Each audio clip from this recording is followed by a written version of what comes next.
அப்பாவை பிடிக்குங்கிறவங்க ஹைப் பண்ணுங்க, வீடியோவை ஃபுல்லா பாருங்கள். ஏன் குட்டி சோகமா இருக்க? எந்த கூழோ கஞ்சியோ இருக்கோ அதை சாப்பிட்டு நிம்மதியா வாழணும், கடன் வாங்கக்கூடாது. என்னாச்சு குட்டி? எனக்கு ஸ்கூல் ஃபீஸ் கட்ட கடன் வாங்கிட்டாங்க. எங்க அப்பாவை கடன் கொடுத்தவங்க திட்டிட்டாங்க. மனசுக்கு ரொம்ப கஷ்டமா இருக்குங்க. அதனால நான் ஸ்கூல் முடிஞ்சதும் பார்ட் டைம் வேலை தேடி போறேன். குட்டி வேலை கிடைச்சிருச்சா? ஆமாங்க, கிடைக்கிற எல்லா வேலையும் செய்வேன். அப்பாவுக்கு தெரியாம வேலை செய்யணுங்க. ஏன்டா கண்ணு? ஆமா, அப்பாவுக்கு தெரிஞ்சா வருத்தப்படுவாரு. குட்டி அதுக்கு? அதனாலதான் பார்ட் டைம் வியாபாரம் செஞ்சு அப்பாவுக்கு சப்போர்ட் பண்றேன்.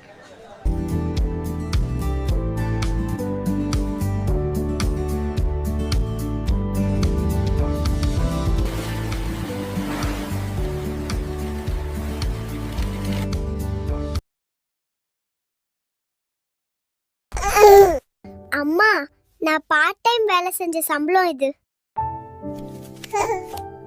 என்ன போல உள்ள குழந்தைங்க அப்பா மனசை புரிஞ்சு பொறுப்போட படிங்க, சிறப்பா வருவீங்க.